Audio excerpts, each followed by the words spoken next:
Vendredi 24 octobre, à la une de l'actualité. Le président algérien Abdelmadjid Tebboune félicite la championne Kayla Nemour suite à son sacre à Jakarta lors des championnats du monde de gymnastique.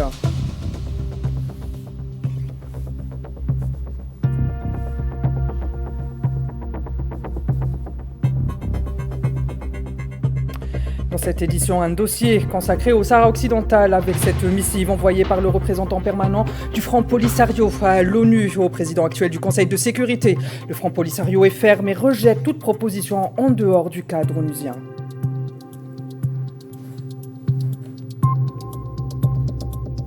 Et puis à Gaza, le bilan des martyrs continue de s'alourdir. 2 jeunes Palestiniens ont trouvé la mort lors de l'explosion d'un engin sioniste.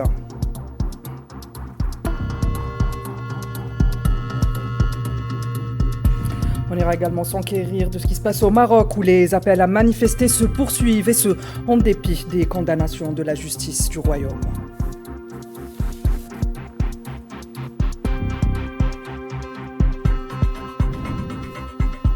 Bonsoir à toutes et à tous et merci de nous rejoindre. Nous ouvrons donc cette édition avec la réaction ferme du Front Polisario à New York. Le représentant du mouvement auprès des Nations Unies, Mohamed Sidi Omar, a affirmé que le Front Polisario rejette le projet de résolution américaine sur la MINURSO, dénonçant une dérive grave contraire au droit international et au droit du peuple sahraoui à l'autodétermination.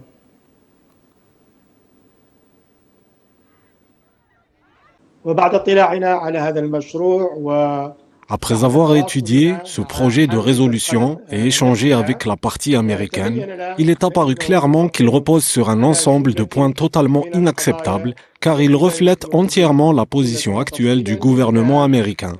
Une position que le Front Polisario et les autorités de la République sahraoui rejettent catégoriquement, estimant qu'elles soutiennent de manière flagrante l'État occupant et tentent de légitimer l'occupation marocaine du territoire sahraoui.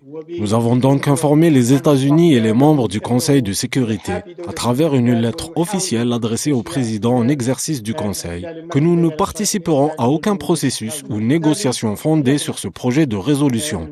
Nous appelons également les membres du Conseil de sécurité, en particulier ceux qui restent attachés à l'esprit et à la lettre des négociations et des résolutions de l'ONU concernant le Sahara occidental, à défendre une approche plus équilibrée et conforme au droit international. Je vous le disais à l'instant, la partie sahraoui a réaffirmé à travers donc une lettre envoyée avant une réunion du Conseil de sécurité son rejet du projet de résolution proposé par les États-Unis sur le Sahara occidental. Elle dénonce une tentative d'imposer une position unilatérale comme celle du Conseil. Elle appelle les membres à prendre en compte les implications régionales et politiques d'une telle démarche. En tant que projet de résolution, et comme vous le savez, la lettre est parvenue à la veille de la réunion des consultations à huis clos au niveau des experts ici à New York, prévue à 13h, heure locale. Cette lettre réaffirme la position sahraoui qui, comme mentionné, a été communiquée directement aux États-Unis et à plusieurs membres permanents et non permanents du Conseil de sécurité, afin de souligner qu'il reste encore du temps pour traiter ces questions. Il est inacceptable qu'un pays agisse à l'encontre de sa propre position nationale et tente d'imposer celle-ci comme position du Conseil de sécurité. Le Conseil de sécurité ne se limite pas aux États-Unis, il comprend tous ses membres. Notre message était clair, alerter sur les conséquences de telles approches, non seulement au niveau du Conseil, mais aussi à l'échelle régionale et dans le traitement global de cette question. En outre, le Front Polisario estime qu'aucun État n'a le droit d'accorder la souveraineté du peuple sahraoui et appelle le Conseil de sécurité à respecter la légalité internationale et la charte de l'ONU. On écoute. La position de l'administration américaine actuelle sur la question du Sahara occidental est bien connue de tous. Et nous l'avons confirmé à plusieurs reprises, notamment depuis le 8 avril dernier, à la suite de la rencontre entre le secrétaire d'État américain et son homologue marocain. Tout ce qui figure dans le communiqué conjoint de cette rencontre reflète clairement une position américaine que nous rejetons totalement. Les États-Unis, comme tout autre pays, n'ont ni compétence ni droit de céder la souveraineté du peuple sahraoui sur sa terre à quelque parti que ce soit, en particulier à l'État occupant marocain. Nous rejetons cette approche car elle contredit l'esprit et la lettre de la Charte des Nations Unies, qui consacre le principe de non-recours à la force pour s'approprier des territoires, en particulier dans les affaires traitées par les organes compétents de l'ONU, à leur tête l'Assemblée générale. Ainsi, le Conseil de sécurité ne saurait, sous l'influence de quelque parti que ce soit, adopter des décisions indépendamment du système onusien. Nous venons donc d'écouter le représentant permanent du Front Polisario, coordinateur de la MINURSO, Sidi Ammar, lors de déclarations faites exclusivement à Al24 News lors de l'émission Nabdul Alam. Et on va revenir sur ce message. Et pour parler donc de ce message ferme du Front Polisario à l'ONU, j'ai le plaisir d'être accompagné ce soir de Selim Djelleb, membre du Centre d'analyse du Sahara occidental, également élu local, qui me rejoint depuis Paris. Bonsoir Selim, merci d'avoir accepté notre invitation. Bonsoir, j'espère que vous allez bien. Très bien, merci Salim, merci. Vous venez de l'entendre également, les téléspectateurs viennent de l'entendre, on vient d'écouter cette déclaration faite exclusivement du représentant du Front Polisario à la chaîne Al24 News. Sidi Ammar extrait donc, où il revenait sur cette lettre que le Front Polisario a adressée au président actuel du Conseil de sécurité, dans lequel il l'informe de leur rejet catégorique à la résolution américaine sur le Sahara occidental qu'il juge donc contraire au droit international. Vous, autant que défenseur du peuple sahraoui, quel commentaire faites-vous de cette lettre qui, je signale, intervient à quelques jours ou à la veille d'une réunion importante du Conseil de sécurité? C'est une lettre très courageuse de leur part. C'est une décision très courageuse parce qu'aujourd'hui, le Front Polisario et le peuple sahraoui, à la veille du 30 octobre, se retrouvent contre le Maroc et les États-Unis qui ne respectent pas le droit international. Alors que le Polisario a toujours respecté le droit international, ils ont tout à fait raison de refuser tout type d'accord qui ne respecte pas le droit à l'autodétermination. Donc c'est très courageux, comme je disais, de leur part, et ils doivent continuer à être fermes sur cette question-là. Le droit à l'autodétermination, c'est un droit international qui est reconnu par l'ONU. L'ONU doit le faire respecter. Et aujourd'hui, le Maroc, par le biais des États-Unis et de la France, ne respecte pas le droit international.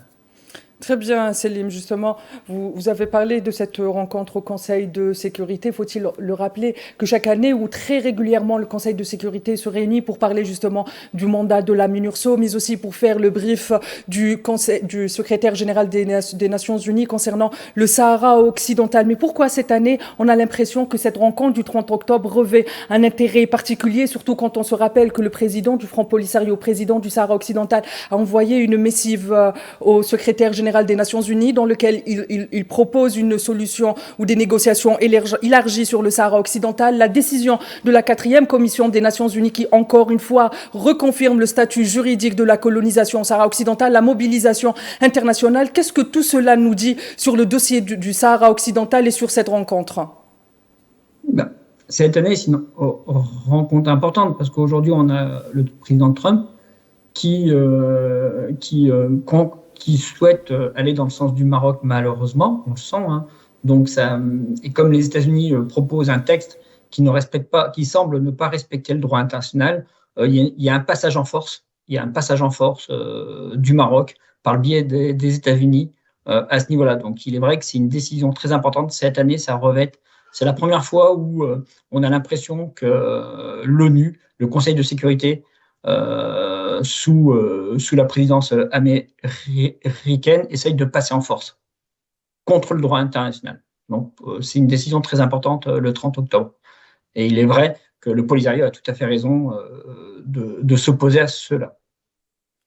Très bien, Salim. Merci d'avoir répondu à nos questions et merci d'avoir apporté cet éclairage ce soir. Je rappelle que vous êtes un membre du Centre d'analyse du Sahara occidental, mais aussi élu local et vous m'avez rejoint depuis Paris. Merci, Salim. Merci.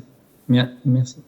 On continue avec le Sahara occidental et le parti espagnol Coalition Canarienne qui a dénoncé le transfert illégal de sable du Sahara occidental vers l'île de Fuerteventura sans consentement du peuple sahraoui et exige une enquête urgente, rappelant que cette exploitation est en violation du droit international et des décisions de l'UE et de l'ONU. De son côté, l'Observatoire international de surveillance des ressources naturelles du Sahara occidental indique que plus de 900 000 tonnes de sable ont été extraites entre 2020 et 2024. Par ailleurs, selon un rapport du même organisme, il existerait des réseaux de transfert occulte de sable ayant bénéficié dans certains cas d'une aide financière émanant de l'Union européenne.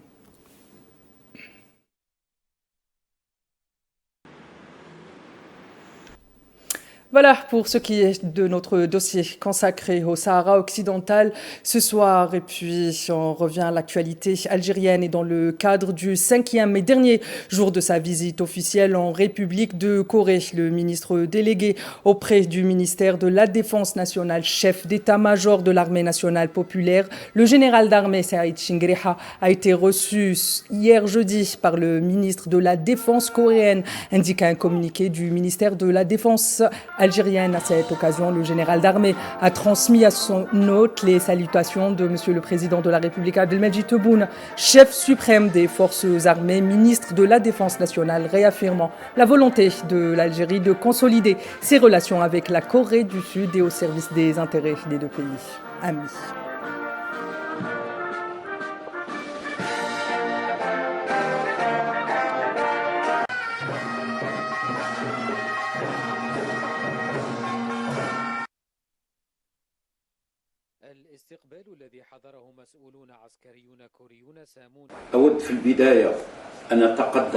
Je souhaite tout d'abord vous exprimer mes plus sincères remerciements et ma profonde gratitude pour votre aimable invitation à prendre part à l'exposition internationale d'aérospatiale et de défense ADEX 2025, en espérant que cette visite constitue une nouvelle pierre sur la voie de l'édification des relations de coopération au service de nos deux pays et la concrétisation des aspirations de nos deux institutions militaires.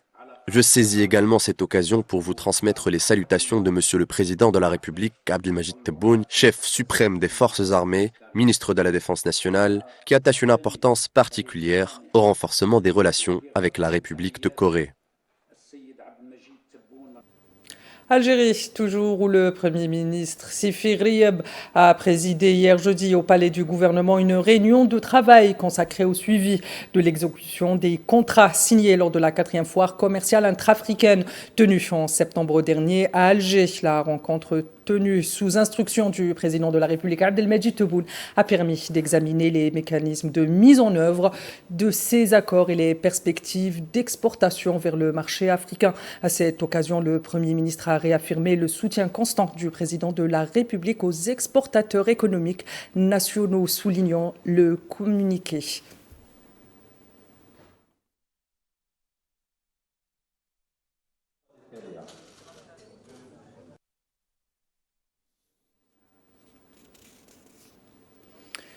Et sous la présidence de Ibrahim Bourali, l'Union des parlementaires arabes a célébré la journée mondiale de la Charte des Nations Unies, réaffirmant la légitimité de l'ONU et de son rôle central pour la paix, la sécurité et le développement de l'Union, insistant sur le respect des droits de l'homme, de la démocratie et de l'état de droit, et a appelé à une coopération renforcée avec les instances internationales pour consolider les principes de la Charte et instaurer une paix juste et durable.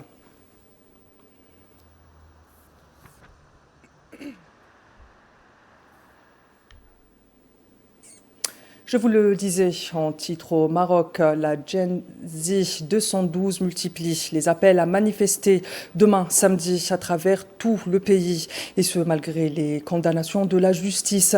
Si les revendications socio-économiques sont au cœur du mouvement, c'est également la diaspora marocaine dans plusieurs grandes villes à l'étranger qui entend exprimer sa solidarité avec la Gen Z 212. Le point avec Safwan Ben Sabri.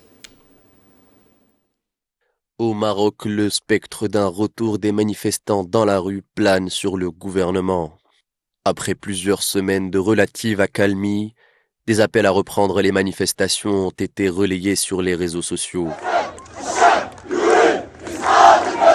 Gen Z 212, c'est le nom qui a été donné à une frange de la population marocaine âgée de moins de 30 ans qui revendique justice sociale, éducation et santé, bien que ces revendications soient aussi reprises par des catégories sociales plus âgées. Un élément vient alimenter la colère des manifestants, l'activation de l'appareil judiciaire pour casser le mouvement à travers plusieurs condamnations allant jusqu'à 15 ans de prison. À la date du 22 octobre, on compte plus de 240 condamnés. Les peines de prison ferme vont jusqu'à 15 ans. 15 ans de prison pour 4 individus, 12 ans pour un individu, 10 ans pour 31 individus, 6 ans pour 3 individus et 5 ans pour d'autres. Telles sont les peines prononcées par la chambre criminelle de la Cour d'appel d'Agadir. La présidente de l'Association marocaine des droits de l'homme est montée au créneau pour dénoncer des incarcérations arbitraires et la lourdeur des peines. Malgré le coup porté au mouvement par la justice, sa détermination persiste. Dans un communiqué publié sur les comptes officiels Discord du mouvement, Gen Z 212 invite toute la jeunesse marocaine ainsi que l'ensemble des citoyennes et citoyens à se rassembler massivement. Les organisateurs ont insisté sur le caractère non violent des rassemblements. Les manifestations se veulent pacifiques et civilisées. Les appels à manifester ont traversé les frontières du Maroc. La jeunesse marocaine faisant partie de la diaspora en Belgique et en France en particulier s'est fait l'écho des revendications de leurs compatriotes au Maroc.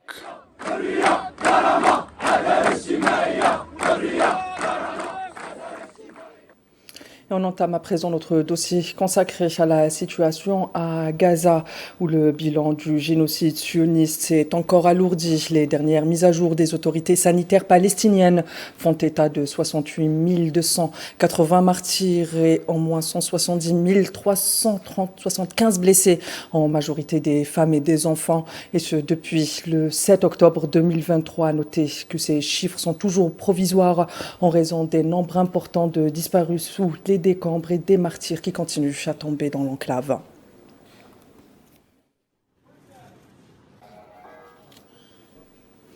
Deux Palestiniens sont tombés en martyrs ce vendredi dans la bande de Gaza, ayant succombé à leurs blessures reçues lors de frappes antérieures de l'armée de l'occupation sioniste sur l'enclave, a rapporté l'agence de presse Wafa. Par ailleurs, 2 enfants ont été blessés après l'explosion d'un engin de l'occupant dans le quartier d'El Nassar, dans l'ouest de Gaza. Et dans la matinée, l'artillerie sioniste a également tiré des obus sur des zones situées à l'est de la ville de Deir el-Balah, au centre de la bande de Gaza, malgré le cessez-le-feu en vigueur depuis 14 jours.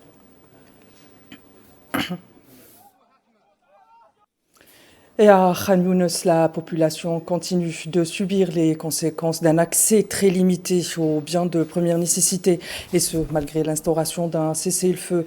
La distribution de l'aide humanitaire reste pour l'instant tributaire de la volonté sioniste.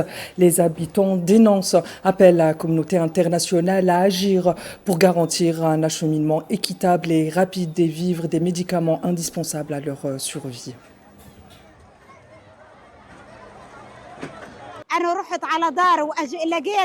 Je suis rentrée chez moi et j'ai entendu dire qu'il y avait des camions d'aide qui arrivaient alors que je suis allée en chercher pour mes enfants. Mais ce n'est pas le chemin. J'aimerais que cela passe par les délégués. Ce serait beaucoup mieux parce que certaines personnes prennent l'aide tandis que d'autres n'en reçoivent rien.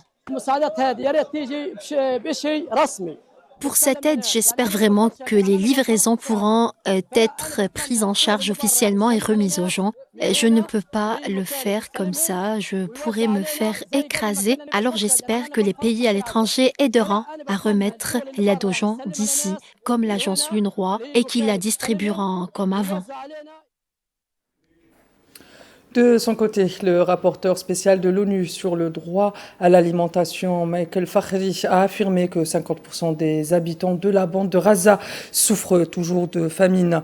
Dans des déclarations à la presse, il a souligné la nécessité de reconstruire l'ensemble du système alimentaire dans l'enclave, ajoutant que la situation dans le nord de Gaza est la plus critique. Il a également insisté sur le fait que l'occupation a commis un acte de génocide.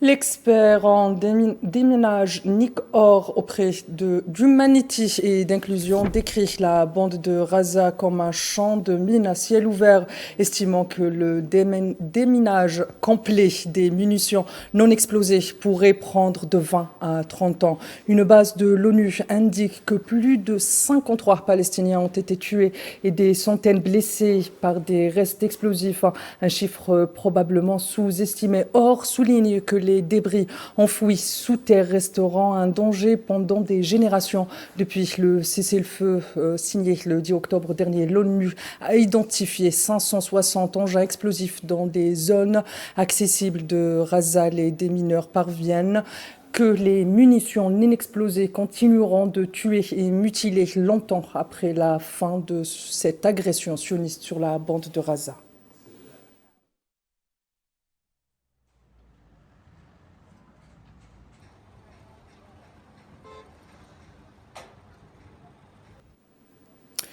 Le porte-parole du mouvement de la résistance palestinienne Hamas à Gaza, Hazem Qassem, a réaffirmé l'engagement total du mouvement envers l'accord de cessez-le-feu, soulignant la volonté de mettre en œuvre sur le terrain, ajoutant que le Hamas a obtenu des garanties des médiateurs internationaux confirmant que le génocide ou l'agression sioniste est terminée et que l'accord marque sa fin complète, ajoutant en outre que la seconde phase de l'accord nécessitera encore des discussions et des compréhensions avec les médiateurs internationaux portant sur des questions complexes.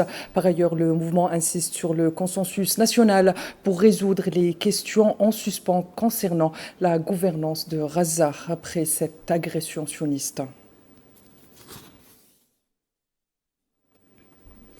Le gouvernement syrien a déclaré que la poursuite des pratiques agressives de l'occupation sioniste contre le peuple syrien compromet la sécurité et la stabilité du pays.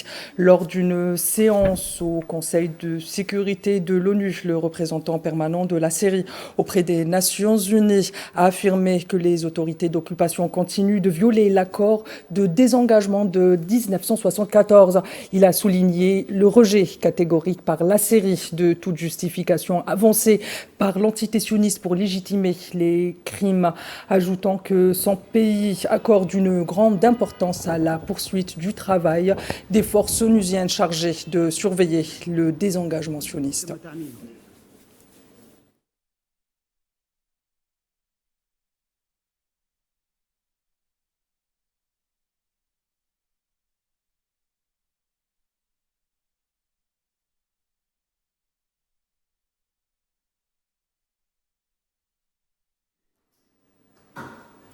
Et puis, direction Bruxelles, où se tient un sommet important, un sommet qu'on peut dire sous pression.